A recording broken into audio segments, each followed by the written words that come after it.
ఈరోజు మనం ఒక లేవి స్త్రీ గురించి చదువుకుందాం. ఈమె ఒక లేవి వంశస్థురాలు. ఈమె ఏకైక పుత్రిక. ఈమె ఇశ్రాయేలు కాలంలో దాస్యం నుండి విమోచించబడింది. విమోచించబడడానికి ఎన్నుకున్న ఆమె కూడా ఈమె పేరుతో రెండు పేర్లు ఉన్నాయి. ఒకటి అంటే ఆమె పేరు ఒకటి, అలాంటివి పాత నిబంధన గ్రంథంలో ఇద్దరు పేర్లు ఉన్నారు. ఎవరు ఆమె? ఈమె పేరుతో ఇద్దరు పేర్లు ఉన్నారు. అందుకే క్వశ్చన్ ఏంటంటే ఈమె ఒక లేవి, వినండి ఫస్ట్, ఈమె ఒక లేవి వంశస్థురాలు, ఒకటే ఒక కుమార్తె. ఈమె పేరుతో ఆమె ఇంకో ఆమె ఇద్దరున్నారు. ఆమె కాలంలో ఇశ్రాయేలీలను ఏం చేశాడు యేసుప్రభు వారు? ఐగుప్తు దాస్యం నుండి విడిపించారు. ఎవరు ఆమె? Very good, Miriam. మిరియాములు ఇద్దరు బైబిల్ గ్రంథంలో ఉన్నారు. ఒకళ్ళేమో చూడండి, సంఖ్యాకాండం 26 అధ్యాయము 59వ వచనము.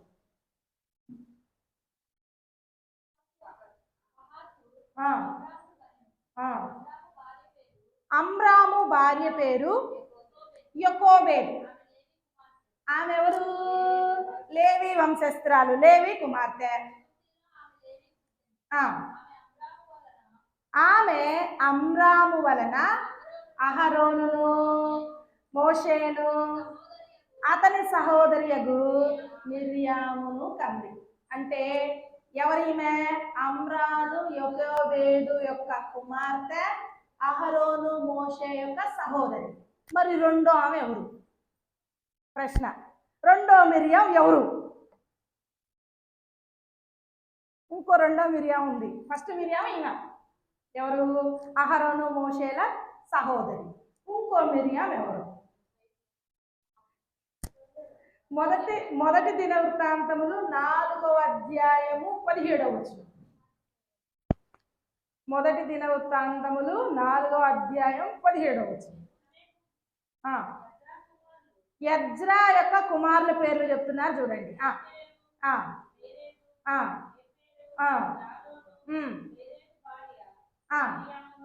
ఎవరంట?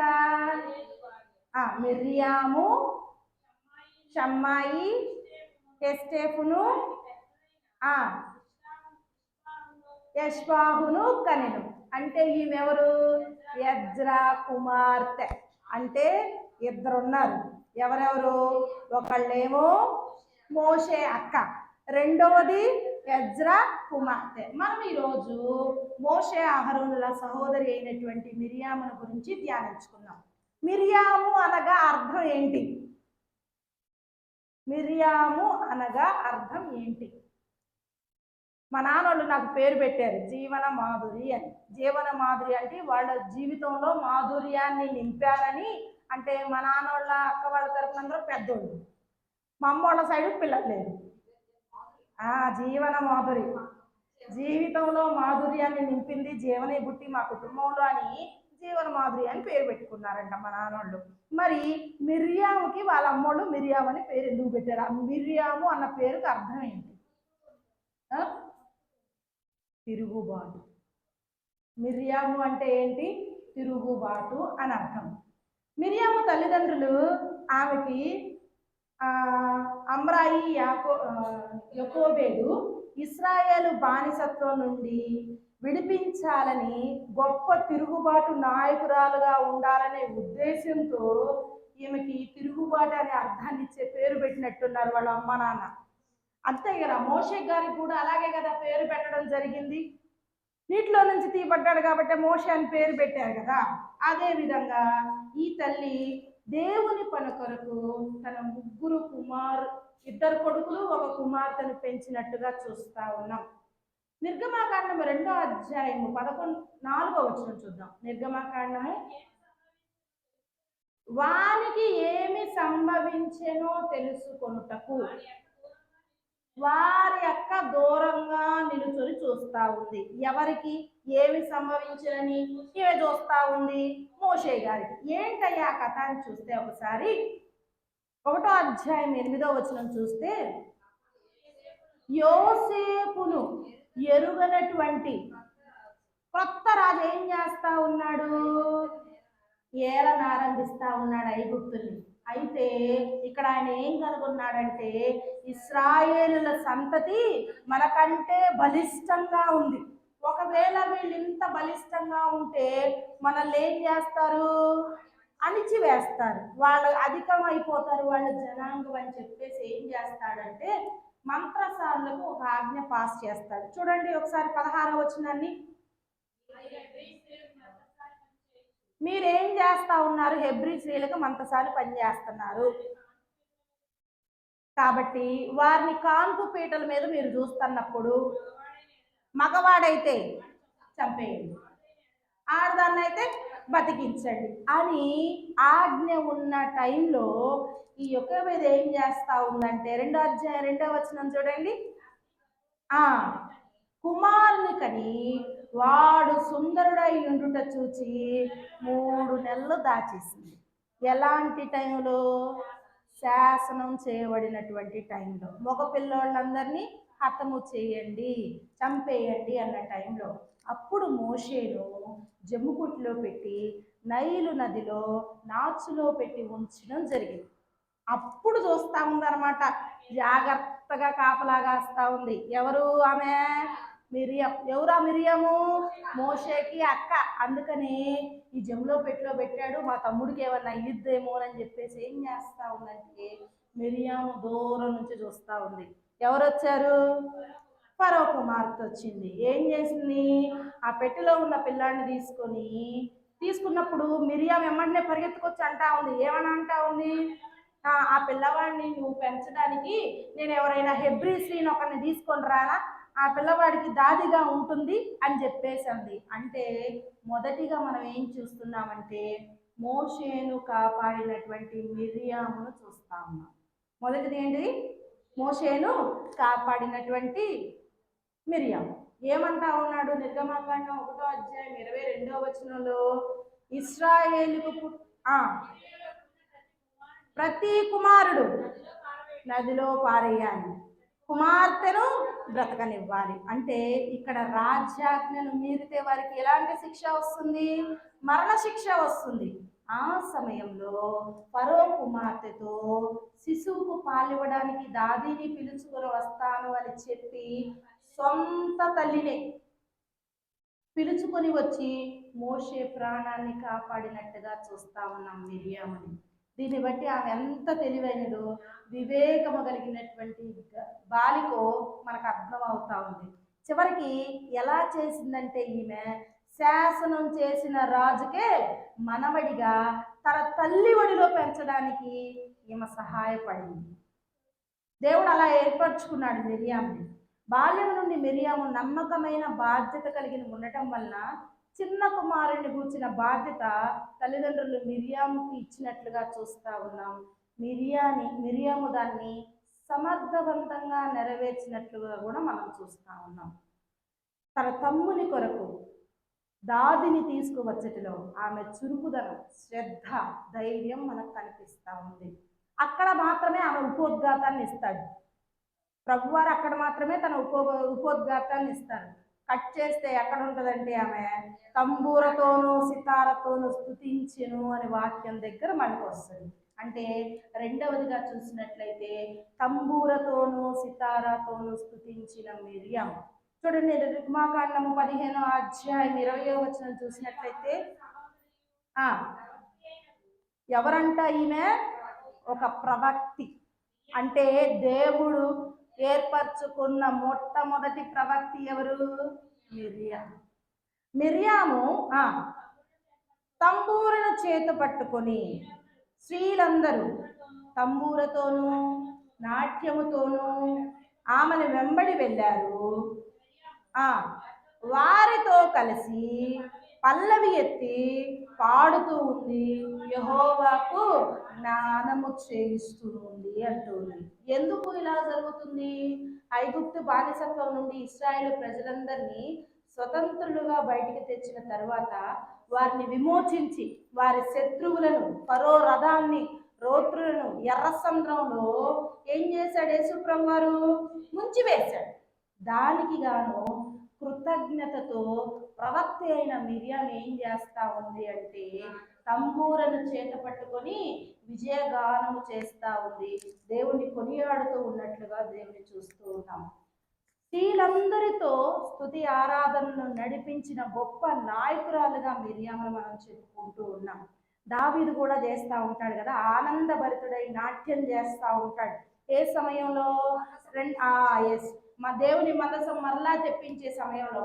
రెండవ సమూయేలు గ్రంథము 6వ అధ్యాయం 12వ వచనం కనుక చూసినట్లయితే ఆ ఆ ఆ మందసం, దేవుని మందసం ఉండబట్టి అక్కడ ఆశీర్వాదం వస్తుంది గనక దావీదు ఏం చేస్తా ఉన్నాడు? మరలా మందసాన్ని తెప్పించుకుంటా ఉన్నాడు. ఎలా తీసుకొస్తా ఉన్నాడు? ఉత్సవంతో తీసుకొస్తా ఉన్నాడు. అదియు కాక శక్తి కొలది యెహోవా సన్నిధిన నాట్యమాడుతూ తెస్తూ ఉన్నాడు. అంటే ఒక్కడే నాట్యం ఆడుతున్నాడు అక్కడ? అందరితో కలిసి దేవుని సన్నిధిలోకి, దేవుని సన్నిధిని తీసుకొస్తూ ఉన్నట్టు చూస్తా ఉన్నాం. అదేవిధంగా కీర్తనకారుడు అంటాడు చూడండి, 150వ అధ్యాయము 3వ వచనంలో భూరాధ్వనితో స్తుతించాలి. ఎలా చెప్తున్నాడు? స్తుతి ఎలా కలగాలని చెప్తున్నాడు చూడండి ఒకసారి. భూరాధనితో స్తుతించాలి, స్వరమండలములతోనూ, సితారాతోనూ, తంతి వాయిద్యాలతో, పిల్లల గ్రవితో ఆయన స్తుతించాలి అని చెప్తూ ఉన్నాడు. అక్కడ అన్ని చూసినట్లయితే వాయిద్యాలతో దేవుణ్ణి స్తుతిన్నట్టుగా చూస్తా ఉన్నాం. అంటే వాయిద్యాలన్నీ ఒక్కళ్ళే వాయిస్తున్నారా? ఒక్కళ్ళే కదా అవన్నీ చేసేది. సకల ప్రాణులు. ఇప్పుడు మిరియాము విజయం ఇచ్చింది కాబట్టి మిరియాము ఒక్కతే పాడితే సరిపోయింది కదా, వీళ్ళందరితో కలిసి పాడడం ఎందుకు? వాళ్ళందరూ కూడా వచ్చారు, సంఘానికి అందరూ వచ్చినప్పుడు అందరూ కలిసి పాడాలిగా. మరి మనం ఒక్కళ్ళమే పాడితే ఎట్లా? కానీ ఈ మాట చెప్పినప్పుడు ఏమైతా ఉంటుందంటే కొంచెం బాధ అనిపిస్తూ ఉంటుంది.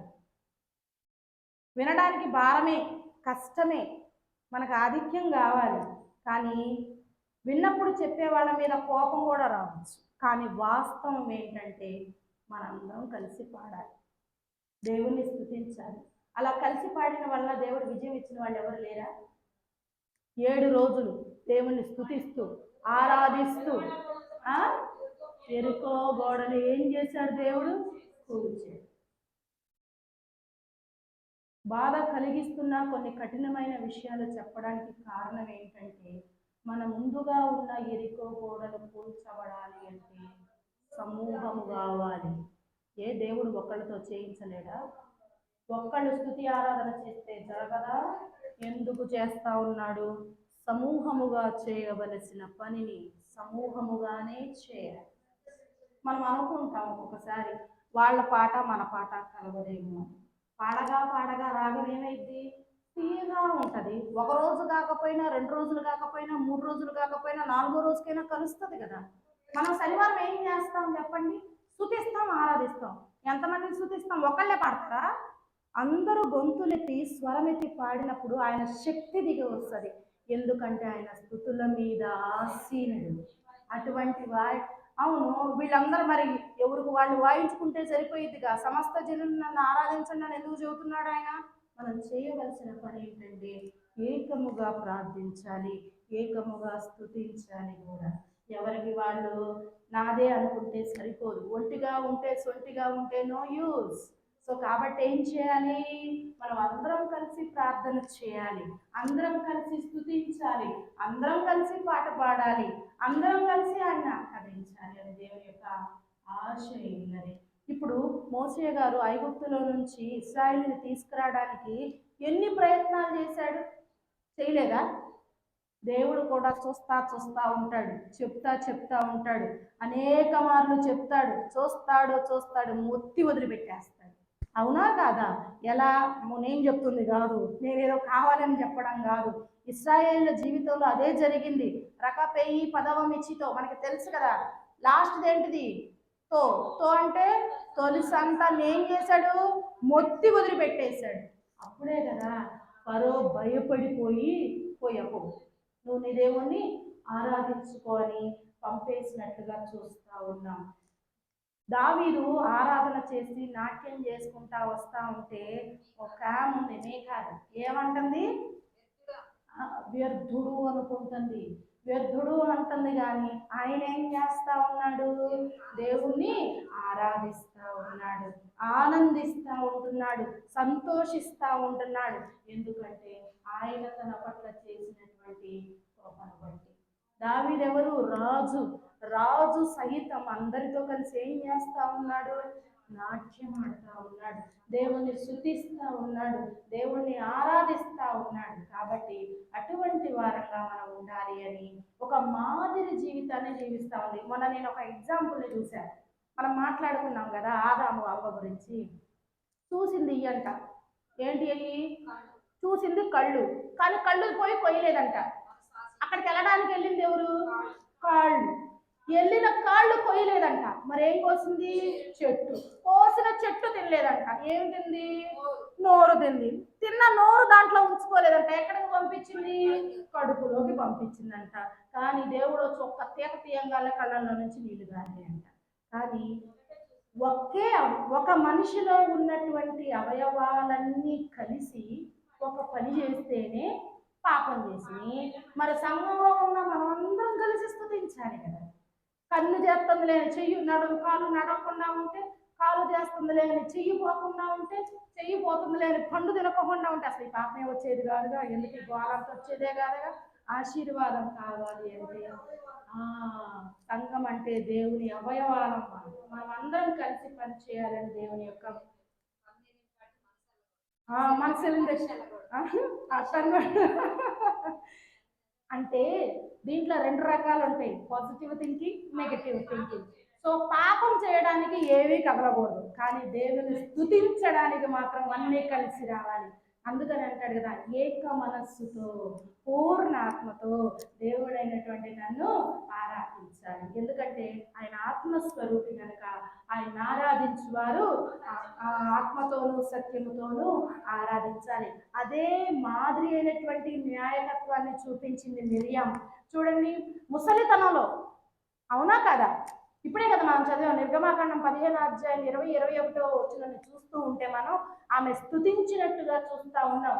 గొంతెత్తి పాడి ప్రజలను పాలు తేనెలు ప్రవహించు పాలస్తీనా వైపు పరుగులు తీయించిందిగా చూస్తూ ఉన్నాం. అందుకే దేవుని యొక్క వాక్యం ఏమని చెప్తుందో తెలుసా?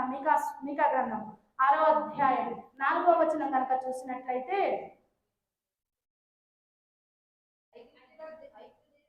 ఐగుప్తు నుండి నేను మిమ్మల్ని ఏం చేశాను? రప్పించి తిని, దాస్య గృహంలో నుండి మిమ్మల్ని విమోచించి తిని, మిమ్మల్ని నడిపించుటకై ఎవరెవరిని ఎన్నుకున్నాడంట దేవుడు? మోషేను, అహరోనును, మిరియామును పంపించి తిని అని వాక్యం తెలియజేస్తా ఉంది. శ్రమలో ఉన్న వారికి విడుదల చేయించడానికి ఒక మాదిరికరమైనటువంటి జీవితాన్ని కలిగినటువంటి మిరియామును దేవుడు మన ముందుకు నడిపించి ఉన్నాడు. చిన్న పనుల్లో నమ్మకంగా ఉన్న వారిని ఆయన ఏం చేస్తాడంటే పెద్దవాటి మీదుగా అధికారిగా చేస్తాడన్న విషయం ఈమె పట్ల దేవుడు నెరవేర్చి ఉన్నాడు. ఇక్కడ మనం మిరియాం ఏం చేస్తా ఉంది? తోటి స్త్రీలను ప్రోత్సహిస్తా ఉంది. ముసలితనంలో యెహోవాకు గానం చేస్తా ఉంది. ఏకముగా అని పాడగా ఆమె కలిసి అందరితో దేవుని స్తుతించుటను బట్టి ఆమె ఒక ఆదర్శవంతురాలైన నాయకురాలుగా కనపడతా ఉంది. అటువంటి నాయకత్వ లక్షణాలు మనం కలిగి ఉండాలి. సమూహంగా కూడుకొని తీసుకువచ్చే నాయకత్వ లక్షణాలు కలిగి ఉండే వారంగా మనం ఉండాలి. అందుకనే కదా నాన్నగారు ప్రార్థనా టీం వాళ్ళు ఏం చేస్తారు? ఎక్కడ ఏది సమస్య ఉన్నా వాళ్ళు అంగలారుస్తారు దేవుని సన్నిధిలో. ఎందుకని? అదొక మాదిరి. ఎందుకంటే వారి ప్రార్థన, ఏకీభవించిన ప్రార్థన, సంఘములో కూడి చేసిన ప్రార్థన దేవుడు తప్పక దయచేస్తాడు కాబట్టే లేపాడు. ఇప్పుడు బయట సంఘాల్లో వీటిలో మనం వింటూ ఉంటాం. ఎందుకు? పెద్ద పెద్ద మీటింగ్స్లో పోయే టీం ఉంటుంది, ఒకళ్ళు నడిపిస్తూ ఉంటారు. కథమ వాళ్ళందరూ ఏం చేస్తూ ఉంటారు? ఆయన్ని స్తుతిస్తూ ఉంటారు, ఆరాధిస్తూ ఉంటారు. అంటే అటువంటి న్యాయకత్వ లక్షణాలు ఉన్నటువంటి ఒక స్త్రీ ఎవరయ్యా అంటే మిరియాము. ఇంకా ఏం చేస్తా ఉందంటే దేవుని వాక్యం ఏం చెప్తా ఉందంటే, 1 తిమోతికి రాసిన పత్రిక 4వ అధ్యాయం 7వ వచనం చూసినట్లయితే,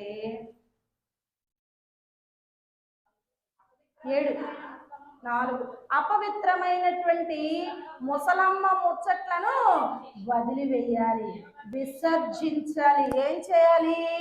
దైవభక్తి విషయంలో మీకు మీరే సాధకం చేసుకోవాలి. ఎందుకని ముసలమ్మ ముచ్చట్లను విసర్జించాలని దేవుని వాక్యం తెలియజేస్తా ఉంది? ఉపయోగం లేదు, పాపం వస్తుంది. దేవుని వాక్యం ఏమని చెప్తుంది తెలుసు కదా మనకి? విస్తారంగా మాట్లాడట వలన దోషముండగా మానదు. మనం అనాలనుకున్నాయని అనేస్తాం, చెయ్యాలి అనుకున్నాయని చెప్పాలనుకున్నామని టప టప టప టప టప అనేస్తాం. కోపంగా అన్నాములేమ్మా, పట్టించుకో మాకు, బాగా కదా. ఇది కూడా సరదాగా అన్నా, నవ్వుతా అన్నా, జోక్ చేస్తున్నా. నువ్వు జోక్ చేయడానికి విస్తారమైన మాటలు కావాలా? దేవుని వాక్యం ఏమని చెప్తుందో తెలుసా? నీవు పలుకు ప్రతి వ్యర్థమైన మాటకి ఏం చేయాలి? నువ్వు దేవుని సన్నిధిలో లెక్క అప్పచెప్పాలి. నోట్లో నుంచి, నోరేగా నరం లేనిదే కదా, ఏది పడితే అది మాట్లాడేస్తే అదే అంటున్నాను అత్తయ్య. అందుకే దేవుని వాక్యం చెప్తా ఉంది, విస్తారమైన మాటల్లో దోషం ఉండక మానదు. ఎందుకు అంటే నువ్వు అనుకుంటావు, నేను జోక్ వేసానులే అక్క, ఇందాకండి సరదాగా చెప్పానులే, ఇంకో అందించు నవ్వులాటగా చెప్పానులే, ఇంకా ఎన్నో అన్నావు నువ్వు ఇందాక, ఇట్లా అనుకుంటా ఉన్నావు. కానీ వాళ్ళు నీ వెనక నీ గురించి ఎంత చెడ్డగా మాట్లాడతారో ఒక్కసారి ఆలోచించు. 10 మందికి చెప్తారు. నువ్వు అనుకుంటున్నావు నేను చెప్పానులే, ఎవరికి చెప్పట్లేదులే, వాళ్ళకి తెలియదు. పిల్లంట కళ్ళు మూసుకొని పాలు తాగుతుంది, ఎవరు చూడట్లేదని తాగుతుంది అనుకుంటా, కానీ అందరికీ తెలుసా తెలీదా? కానీ మనం మాట్లాడుతున్నాం, మన మాటలు ఎంత దాకా తీసుకెళ్తాయో తెలుసా? మన క్యారెక్టర్ని డిజైన్ చేసేదాకా తీసుకుపోతాం, పలచగా అయిపోతాం. అవసరమా? అందుకే అంటున్నాడు దేవుడు. ఏమని అంటున్నాడు? ముసలమ్మ ముచ్చట్లను విసర్జించాలి. నీ మాట, నీ నోరు ఎంత అదుపులో పెట్టుకుంటే అంత మంచిది. ఎందుకంటే ఆ మాట నీ క్యారెక్టర్ని డిసైడ్ చేస్తూ ఉంది. కాబట్టి జోకులు, విస్తారమైన మాటలు మాట్లాడింది ఎవరు? మిరియాము. ఎవరిని బట్టి? సనుక్కుంది. ఏం ప్రతిఫలం అనుభవించిందో చూడండి. 4వది చూసినట్లయితే మోషేకు విరోధముగా మాట్లాడింది మిర్యాము. చూడండి, సంఖ్యాకాండము 12వ అధ్యాయము 1-2 వచనాలు కనుక మనం చూసినట్లయితే, ఎందుకంట ఈమె మిర్యాము మాట్లాడడానికి కారణం? మోషే పెళ్లి, మరద వచ్చింది. మోషే పెళ్లి, మోషే కూషు దేశపు స్త్రీని పెళ్లి చేసుకున్న సందర్భంలో ఆ స్త్రీని బట్టి మిర్యాము ఏం చేస్తా ఉన్నారు? విరోధంగా మాట్లాడుతూ ఉన్నారు. వాళ్ళు మోషే చేసుకున్నాడు, అది దైవ చిత్తంలో చేసుకున్నాడు. నేను మోషేనైనా నిన్ను కాపాడింది, నేను బ్రతికించబట్టే బ్రతికాడు, మా అమ్మని తీసుకొచ్చి ఇవ్వబట్టే చెందాడు. వీడు నా మాట కాకుండా ఎవరో అవన్ చేసుకొని వస్తాడా? అమ్ము తగ్గిపోయిందంట, విలువ తగ్గిపోయిందంట. అంటే అహంకార మనసు వచ్చేసింది మిర్యాముకి. అవును, అత్తయ్య మంచి పాయింట్ చెప్పారు. ఏమని? దైవజనుడు, దేవుని చేత అభిషేకించబడిన వాడు అన్న విషయాన్ని కూడా మర్చిపోయి ఏం చేస్తా ఉంది? వ్యతిరేకంగా మాట్లాడినట్లు చూస్తా ఉన్నాం. చిన్న వయసులో బాధ్యతగా వివేకంగా వ్యవహరించినటువంటి ఈ మిర్యామే ఏం చేస్తా ఉంది? అవిధేయురాలుగా కనపడతా ఉంది. ఫలితం ఏమైందో చూడండి ఒకసారి. 12వ అధ్యాయం 8వ వచనం చివరిగా చూడండి. దేవుడు మాట్లాడుతున్న మాట ఇది, నా సేవకుడైన మోషేకు విరోధముగా మాట్లాడుటకు నువ్వెందుకు భయపడలేదు? నువ్వు నా సేవకుడైనటువంటి మోషేను బట్టి ఏం చేస్తా ఉన్నావు? నరం లేనిదేగా ఏది పడితే అది మాట్లాడిద్దని భయం లేకుండా మాట్లాడుతున్నావా అంటున్నాడు. 9వ వచనం చూడండి, ఏమైందంట? యెహోవా కోపము వారి మీద రగులుకుంది. ఫలితంగా 10వ అధ్యాయంలో ఆమె కుష్టి రోగము కలుగా కనబడుతున్నట్లుగా చూస్తా ఉన్నాం. మనం అనుకుంటూ ఉన్నాం చిన్నదేగా, బహు చిన్నది, శరీరం అవయవాలన్నిటిలో బహు చిన్నది, నరం లేని నాలుక, చిచ్చు పెట్టి వదిలిపెట్టేస్తా ఉంది. ఆ చిచ్చునే తెచ్చుకుంది మిరియాం. దాంతోనేగా పలిగింది. ఏమని పలిగింది? వ్యతిరేకంగా మాట్లాడు. మోషే గారు కూడా కానాను దేశానికి ఎందుకు వెళ్ళలేకపోయాడు? దేవుడికి ద్రోహులారా అన్నాడు, కాని మాట మాట్లాడాడు. కానాను దేశాన్ని పోగొట్టుకున్నాడు. నీకు ఇష్టం లేనివి, నీకు అవసరం లేనివి, నీది కాని దాని గురించి మనకి ముసలమ్మ ముచ్చట్లు మనకి ఎందుకు? ఇప్పుడు మోషేని దేవుడు ఆశీర్వదించి ఆమెను ఇచ్చాడు. కూషు దేశపు స్త్రీని పెళ్లి చేసుకున్నాడు. సంతోషంతో చేర్చుకోవాలి. వాళ్ళకేదో పెడుతున్నాడని వీళ్ళని తిడితే ప్రయోజనం ఏముంది? ఫలితంగా ఏమి సంపాదించుకుంది ఆమె? పుష్టి రోగమును సంపాదించుకున్నట్లుగా దేవుని యొక్క వాక్యం చూస్తూ ఉన్నాం. నేడు మన జీవితాల్లో కూడా ఏదైనా చిన్నదే మనం ఏమనుకుంటాం, అది పాపం కాదులే, దేవుడికి ఏం లేదులే, అదేమన్నా ఇంతే అనుకుంటాం. కానీ ఆ చిన్న పాపం ఏం చేస్తూ ఉంది? దేవుడికి కోపాన్ని రగులుస్తూ ఉంది, కోపం తెప్పించేదిగా ఉంది. కనుక మనం ఆ పాపాన్ని ఏం చేయాలంటే కూకటి వేళ్లతో సహా పీకి పారేయాలి. ఒకవేళ పీకి పారేయకపోతే నయం కాని రోగం అని. కుష్టు రోగము ఆ కాలంలో నయం కాని రోగం. ఆ కాలంలోనే కాదు, ఈ కాలంలో కూడా లేదనుకుంటా దానికి మందు.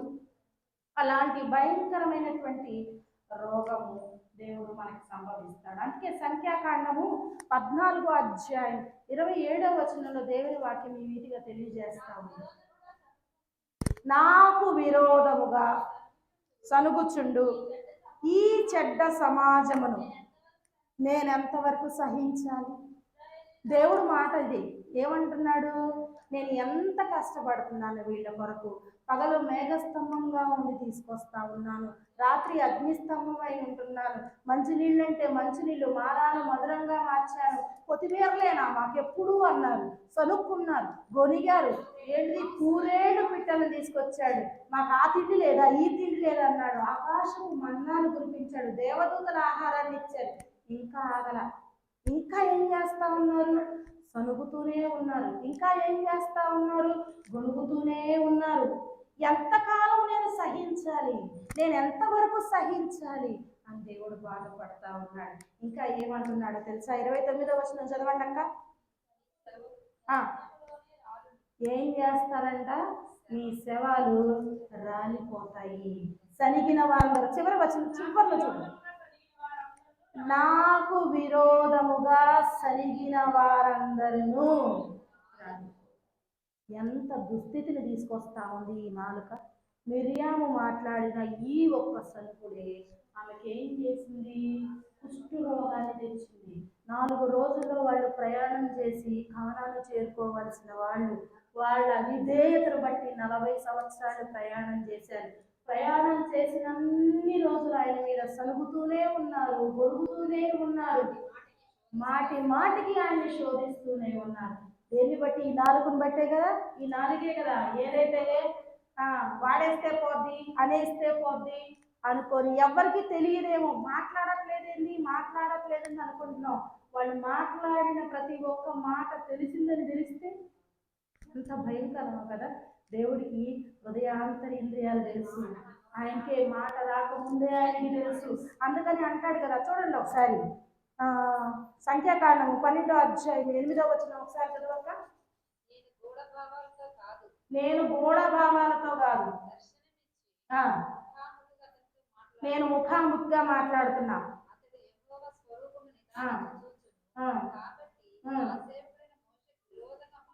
నీవు మాట్లాడిన విరోధముగా మాటలన్నీ నాకు తెలుసు. ఎందుకంటే హృదయ అంతర్ ఇంద్రియములను ఎరిగిన వాడు ఆయన. కాబట్టి మనం ఎవరు? ఈ లోకంలో యాత్రికులం, ప్రయాణికులం. మనం ఏం చేయాలి? 1 పేతురు పత్రిక 2వ అధ్యాయం 11వ వచనం కనుక చూసినట్లయితే 11, మనం పరదేశులం, యాత్రికులం కనుక ఆత్మకు విరోధంగా పోరాడు శరీరాశను మనం ఏం చేయాలి? విసర్జించాలి. మిరియాము నాకు అధికారం ఎందుకు, నాతో కలుపుకుంటే ఆమెను పోయిద్ది అనుకుంటే సరిపోయేదేగా, వ్యతిరేకంగా మాట్లాడేదే కాదు. వ్యతిరేకంగా మాట్లాడడం ఎందుకు, నెత్తి నోరు కొట్టుకోవడం ఎంత అంతేగా మరి. సేవకుడిలా చూసినా చూడకపోయినా నీ తమ్ముడు అన్న విషయమైనా గుర్తించి, సరే నా తమ్ముడు అన్న విషయాన్ని పక్కన పెట్టినా దేవుని చేత ఆశీర్వదించబడిన వాడి జోడికి వెళ్తే తాట తీస్తాడు దేవుడు అని తెలియాలిగా. ఎందుకని తెలియాలి అని అంటున్నానంటే ఆమె ఒక ప్రవక్త, ఆమె ఒక ప్రవక్తి, అనేకులను నడిపించింది. ఆమె ముసలితనంలో ఉత్సాహంగా గంతులు వేస్తా స్తుతించిన ఆవిడే. ఎందుకు కాని మాట మాట్లాడడం? ఏమంటున్నాడో తెలుసా? ఆ విధంగా మాట్లాడితే దేవుని యొక్క వాక్యం ఏమని చెప్తుందో తెలుసా? ప్రసంగి గ్రంథం 4వ అధ్యాయం 5వ వచనంలో దేవుని యొక్క వాక్యం ఈ విధంగా తెలియజేస్తా ఉంది. అక్క కొంచెం పెద్ద అక్క. ప్రసంగి 4:5.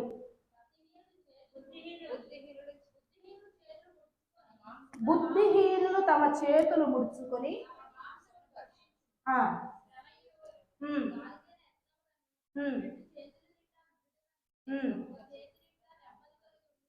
నెమ్మది కలిగి ఉండటమే మేలు.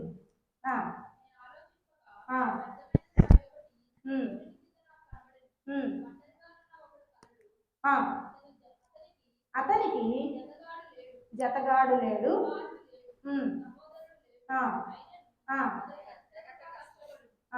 కష్టం వస్తుంది. ఇవన్నీ అవసరమా? మనం దిక్కు లేక కన్నీళ్లు విడుస్తూ ఉండేవారు, ఆదరించేవారు లేకుండా ఉంటారు. మనిషిలో అసూయ పుట్టింది అంటే కారణం ఏంటో తెలుసా? మనిషిలో అసూయ పుడితే ఏమవుతుంది? నాశనానికి దారి తీస్తుంది. మనిషిలో అసూయ పుట్టకుండా ఉండాలి. అది పుట్టిందంటే గనక మనిషిని ఏం చేస్తుందని దేవుని యొక్క వాక్యం చేస్తా ఉంది? నాశనం చేస్తుందని దేవుని యొక్క వాక్యం చెప్తా ఉంది. యోబు గ్రంథము 7వ అధ్యాయం 2వ వచనం చూడండి.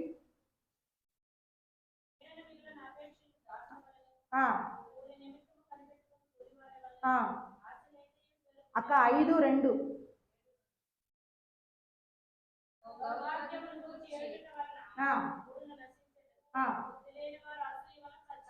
అసూయ వలన ఏం జరుగుతుంది? సత్యం. కాబట్టి అసూయను మన దగ్గరికి తీసుకురాకూడదు. అదేం చేస్తుందో తెలుసా? కీర్తనకారుడు రాస్తాడు, సామెతల గ్రంథం చూడండి ఒకసారి 14వ అధ్యాయం 30వ వచనం.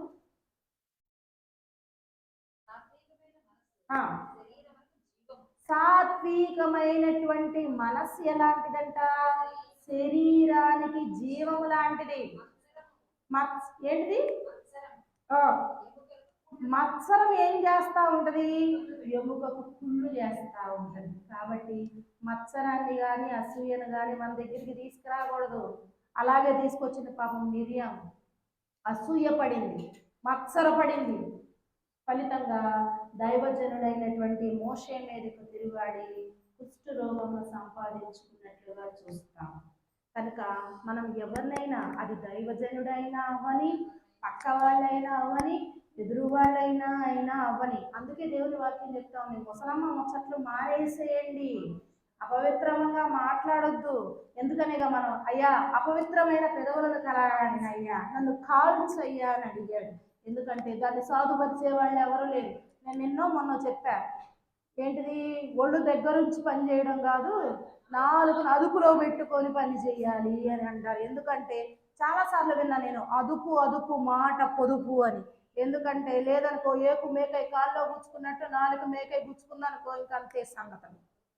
కానీ మోషే ఎంత బాధపడ్డాడో తెలియదు, కానీ ఆ మాటకి దేవుడికి కోపం వచ్చింది. నువ్వెందుకు భయపడట్లేదా? ఎందుకు నీకు వ్యర్థంగా మాట్లాడుతున్నావు? నీకు వ్యర్థమైన ప్రతి మాటకి ఏం చేస్తావు? నువ్వు సమాధానం చెప్పుకోవాలి అన్నాడు. మోషే యొక్క సహోదరి మిరియాము సమాధానం చెప్పుకుంది. తండ్రి చేతి ఏం చేయించుకుంది? ఉమ్మి వేయించుకుంది. అందుకే అలా చేయబట్టే ఆమెకు స్వస్థత వచ్చింది. అంటే మనం ఎంత జాగ్రత్తగా ఉంటే అంత మంచిది అని దేవుని యొక్క వాక్యం. 5వదిగా చూసినట్లయితే సహోదరుల ప్రార్థన క్షమించబడినటువంటి మిరియాం. సంఖ్యాకాండం 12వ అధ్యాయం 11 నుంచి 13 వచనాలు కనుక చూస్తే చదవండి. ఆ, అయ్యా నా ప్రభువా, మీ అహరోను చెప్తూ ఉన్నాడు మోషే గారు, మిరియాం కాదు. అహరోను మోషే ప్రార్థన చేయబట్టి ఆమె ఒప్పుకున్నది ఒప్పుకోలేనిది అనేది దేవుడు రాయించబడలేదు కానీ, లిఖించబడలేదు కానీ అహరోను అంటున్నాడు, అయ్యా మేము అవివేకమైన పాపం చేశాం, అవివేకులుగా ఉన్నాం, ఈ పాపము మా మీదకు మోపమాకయ్యా అని అడుగుతూ ఉన్నాడు. ఏమని అడిగితే ఏ మొహం పెట్టుకొని అడుగుతుంది? కుష్టి రోగం వచ్చిన వాళ్ళని వెలుపలే ఉంచేస్తారు. లేవీ కాండంలో దేవుడు చెప్తాడు కదా, అపవిత్రమైన వాటిని ఎంత ఊరి చివరిలో ఉంచేసేయాలి, వాళ్ళని బయట ఉంచేసేయాలి. అంటే పాలెమ వెలుపల ఉండాలి. ఈమెకు కుష్టి రోగం రావడం బట్టి ఎవరు ప్రయాణం చేసి ముందుకు జరగల. ఎప్పుడైతే ఈమె స్వస్థత పొందిందో అప్పుడే జరుగుతున్నట్టుగా వాక్యం చెప్తా ఉంది. మీ దేవుడు ప్రార్థన చేస్తా ఉన్నాడు. 13వ వచనంలో చూడండి, మోషే అంటున్నాడు, దేవా దయచేయ్యా, నీవు ఏం చేయాలి? ఈమెను బాగు చేయమని మొరపెట్టుకుంటా ఉన్నాడు. మోషేకి ఛాన్స్ వచ్చిందిగా, మోషేని తిట్టిందిగా, వ్యతిరేకంగా మాట్లాడిందిగా, మోషేకి ఛాన్స్ వచ్చిందిగా. ప్రార్థన చేయకపోతే స్వస్థత వచ్చేది కాదేమో, కానీ చేయలేదు అలా. ఎందుకంటే దేవుని బిడ్డ మాదిరి చూపిస్తా ఉన్నాడు. ఏమని మాదిరి చూపిస్తా ఉన్నాడు? మత్తయి సువార్త 5వ అధ్యాయం 44వ వచనంలో దేవుని యొక్క వాక్యం తెలియజేస్తా ఉంది. 44, నేను మీతో చెప్పుంది ఏంటంటే, మీరు మీ పరలోకమందున్న తండ్రికి కుమారులై ఉండాలనుకుంటే మీ శత్రువుని సహితం ప్రేమించుడి, మిమ్మల్ని హింసించు వారి కొరకు ప్రార్థన చేయండి. మోషే అందుకే మిరియాని హింసించిందా లేదా? హింసించినప్పటికీ ఆమె కొరకు ప్రార్థన చేశాడు. దేవుడు ఆమెకు స్వస్థతనిచ్చి 7 రోజులు సమాజం వెలుపల ఉండి ఆమె, చూడండి 15వ వచనం చూడండి, 12వ అధ్యాయం. అప్పుడు మిరియాము 7 దినములు పాలెము వెలుపల గడిపెను. మిరియాము మరలా చేర్చు వరకు జనులు ముందుకు సాగలేదు. తరువాత 16వ వచనంలో వాళ్ళు సాగిరి అంటుంది. చేసిన పొరపాట్లు అందరం చేస్తాం, కానీ సరి చేసుకోవలసిన బాధ్యత మనది. అతిక్రమము చేయువాడు వర్ధిల్లడు, వాటిని ఒప్పుకొని విడిచిపెట్టువాడు కనికరము పొందుతాం. మనం మన జీవితంలో కనికరాలు కావాలి, ఆశీర్వాదాలు కావాలి, కానీ సులువుగా చిక్కులు పెట్టు పాపాన్ని మాత్రం మనం వదిలేయద్దు. మనం ఏమనుకుంటాం? ఏ మాటగా సరదాగా అన్నావులే అనుకుంటాం. ఆ మాటను బట్టి కూడా ఎంత లెక్కలోకి దేవుడు తీసుకుంటున్నాడు. మిరియాము జీవితాన్ని ఒక ఉదాహరణగా దేవుడు మనకు వచ్చి ఉన్నాడు. అసలు మిరియాము జీవితాన్ని ఒకసారి చూసినట్లయితే ఆమె ఏర్పరచుకున్న స్త్రీ, అవునా కాదా? రెండవదిగా చూస్తే ఆమె పెద్దల పట్ల విధేయత కలిగినటువంటి స్త్రీ, కృతజ్ఞత కలిగినటువంటి స్త్రీ, దేవుని మేలును తలపోయిచు ఆయన్ని స్తుతించినటువంటి స్త్రీ, ప్రవక్తి అయినటువంటి స్త్రీ. కానీ ఈమె చేసిన పొరపాటు ఒకటే ఒకటి. ఇన్ని పనులు చేసిన ఒకే ఒక్క మాటతో ఏం చేసింది? కుష్ఠరోగాన్ని సంపాదించుకుంది. ఏంటది? కష్టం, తొనుక్కుంది. కానీ ప్రార్థించినప్పుడు ఆమెకు మరలా దేవుడు దయచేసి ఉన్నాడు. మనం కూడా మనల్ని పరిశీలించుకోవాలి. ఒకవేళ కానిదేమన్నా చేస్తున్నాము, అది మనకి సహంగానే ఉంటుంది, మనకి రైట్గానే ఉంటుంది, కానీ దేవుని దృష్టిలో అదేంటి? అది కోపము రేపేదిలా ఉంటుంది. మోషే ఏమీ బాధపడినట్లు కానీ దిగులు చెందినట్లు కానీ వాక్యంలో రాయబడి లేదు. కానీ వ్యతిరేకంగా మాట్లాడింది ఎవరికి కోపం తెప్పించింది? దేవునికి కోపం తెప్పించింది. సో మక్కేగా అనుకున్నది నేను వదిలిపెట్టి ఉండొచ్చు మోషే, కానీ దైవజనుడైనటువంటి మోషేను అన్న మాట మోషే కంటే ముందు ఎవరున్నారు? దేవుడు అన్నారు. కనుకనే ఆయన అంటాడు కదా, నా సేవకుని ముట్టినట్టే అంటే నా కనిగుడ్డని కట్టినట్టే. కానీ ఆమె సరి చేసుకున్నది కాబట్టి దేవుడు ఆమెను ఆశీర్వదించినట్టుగా దేవుని యొక్క వాక్యం తెలియజేస్తా ఉంది. మనం విధేయతలనే సగుణాన్ని ధరించుకున్నామా లేదా? ఉజ్జీవింపబడి ఎదుటి వారిని ఉజ్జీవింప చేస్తున్నామా లేదా? కృతజ్ఞతను తగినట్టు జీవిస్తున్నామా లేదా? మనం కంట్రోల్గా ఉంటున్నామా లేదా? సనిగి గొనిగి ఉగ్రతను తెచ్చుకుంటున్నామా లేదా?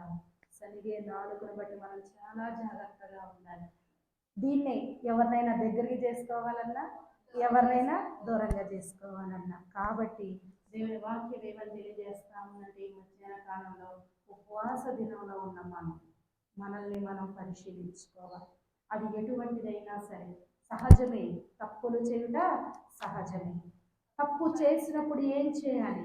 దేవుని యొద్దకు వచ్చి సరి చేసుకోవాలి. దేవుని యొద్దకు వచ్చి సరి చేసుకోకపోతే అది ప్రయోజనకరంగా ఉండదు.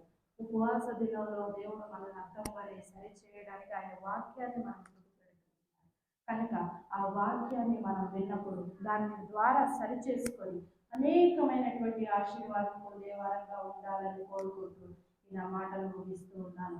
దేవుడి మాటను ఆశీర్వదించి దీవించుగాక. అదేవిధంగా ఈరోజు అర్పణ అర్పిస్తూ ఉన్న మంజునమ్మ కుటుంబానికి కూడా దేవుడు అనేకమైనటువంటి ఆశీర్వాదాలు దయచేసి వారిని వారి బిడ్డలను మరి ముఖ్యంగా లక్ష్మీ అక్కకు తోడై ఉండి దేవుడు మేలును అనుగ్రహించుగాక. ఆమేన్.